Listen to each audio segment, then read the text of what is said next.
So Jim, how did you get originally into broadcasting?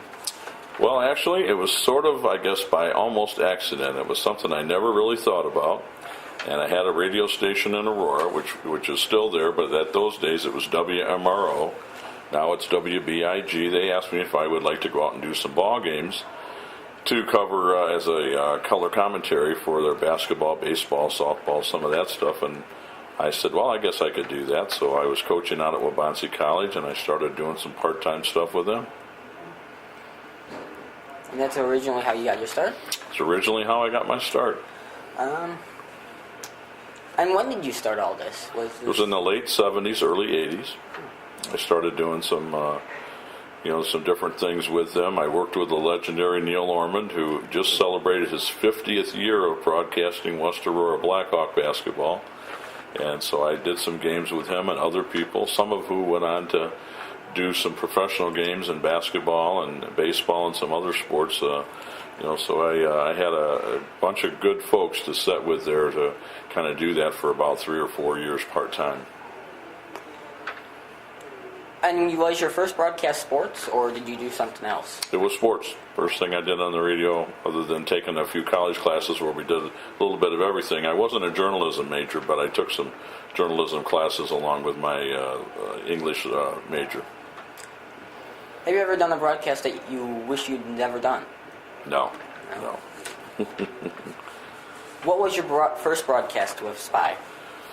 It was, I did some advertisements and a weekly show not related to sports at all with the Office Works. And my first game was in 1996. I did the King in His Court fast pitch softball team came to the area in Yorkville, and I did a game with Dean Abbott. And then in 1997, I started doing all the Oswego High School football games with someone you know, probably, Matt Key. Oh, yeah. Who was a coach in Plano, going to college at that time, and had done his youth tackle football coaching, and I asked him if he wanted to go do them with me. So we did the Oswego Panthers for a couple of years. We did every one of their games. Wow. How would you compare broadcasting from then to now? Hasn't changed much. Some of the equipment I have is still the same as when I used back in those days.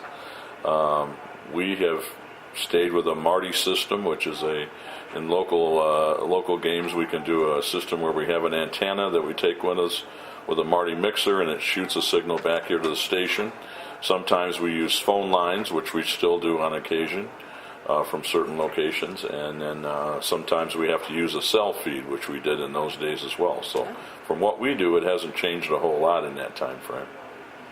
And with the Little 10 Award, did you ever imagine you'd ever get that award? No, and actually it was thanking me for doing Little 10. It was also congratulating me on going into the Illinois Basketball Hall of Fame this coming April. I did not ever think about that. You know, when I started doing these things, I didn't get into it to get awards. I got into it to bring people the game who couldn't make it to the game. Yeah, and you do that every day with me. Well, I appreciate that, and that was my goal, is to try to make people who are at home feel like they're there at the game with me. So. And many people feel that way. What was going through your head when you originally got this award? I was very surprised. I saw Greg Burks, who's kind of the secretary of the Little 10, walking out to the floor with a microphone, and I wasn't sure what he was going to talk about, and I was on the air, and I just happened to say, well, Greg Burks has got some kind of an announcement here, and maybe we'll see if we can pick it up. And as he started talking, I realized he was talking about me. And they had all this set up. They had talked with the engineer here at the station. He knew they were going to do this. He knew that I was going to be off the air for a second, and Bill Ladinsky, who was there to cover the games for the newspaper, he's done games with me here on WSPY.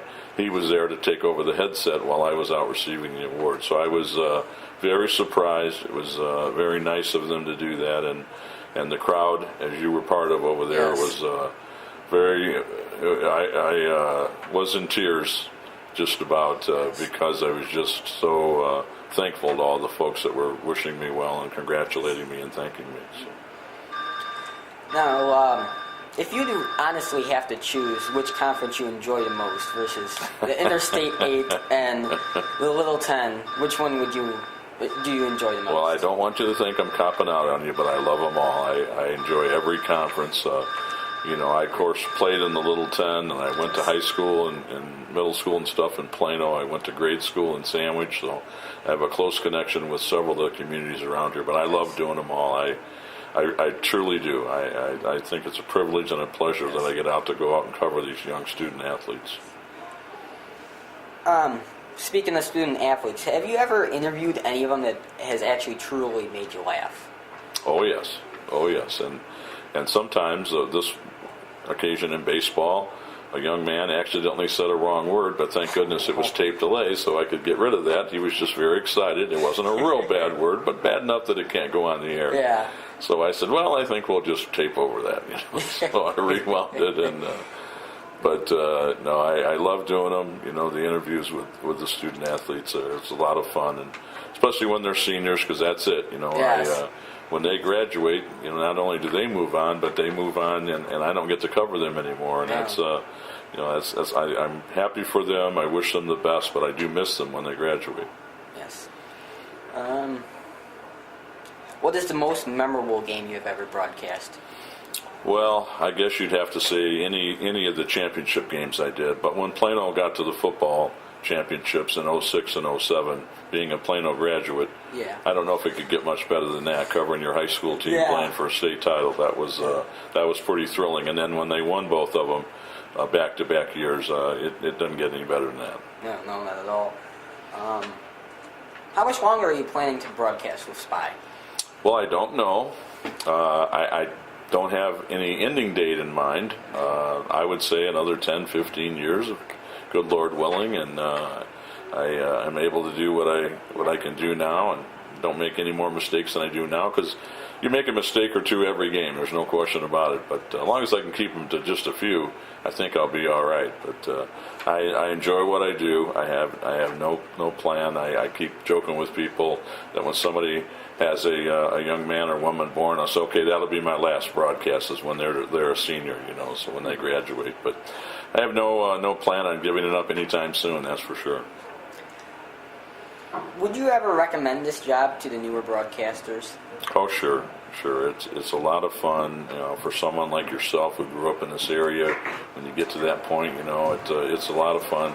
It's not necessarily maybe as financially rewarding as you travel to the east. You can make a little more money, or even to the south, where they've had a few more stations that have covered sports for a long, long time. We're fairly new, 40 years. There are some others and stuff, but they've been around. I would certainly recommend it to anybody who loves sports and loves this area. It's certainly been very rewarding to me, and I'm not talking about just financially, about the young folks I've got to see and cover. And this isn't really planned, but have you ever been broadcast by anyone else, or? Have I ever been broadcast by anybody else? Interviewed, sorry. Oh, interviewed, yeah. Yes. Yeah, oh yeah. And I've gone to some school groups and talked to them before and things, and different kids have had maybe a class or something that they were doing, and they wanted to get some comments from me about different things, and about maybe they're covering their school or broadcasting in general, and stuff like that. So yeah, and I love to interact with young folks like yourself, and I know when you told me the other day that listening to me do basketball got you excited about basketball. Yes, basketball, had baseball. you fall in love with it. So we appreciate comments from our listeners. I guess that's there's a different awards in radio and this and that, and I'm lucky enough now to be in 4 different types of Hall of Fames, 3 of them related to sports and 1 academically and life achievement. And I got to tell you, those are wonderful. But a comment like what you made to me at the Little 10 tournament, and what other fans have sent to me since then, or all through these years that I've done games, that's my reward, is that they appreciate what we do. They listen. They have either learned something or just got excited like I do, because I will occasionally get excited when I'm doing a ball game. But I've heard it like the Plano Christmas Classic. And people give me a bad time about being a marathon man and stuff when I do all the games like that. But it's, I just got to tell you, it's a labor of love. That's an old saying, and it's very true in this case to me. Well, I want to thank you for broadcasting all of the small towns, big towns around here that usually don't get any attention by any of the bigger stations. Well, it's our pleasure, it's my pleasure, and it's a pleasure to meet you. So, It's a pleasure to meet you too. thank you, Zach. Thank you.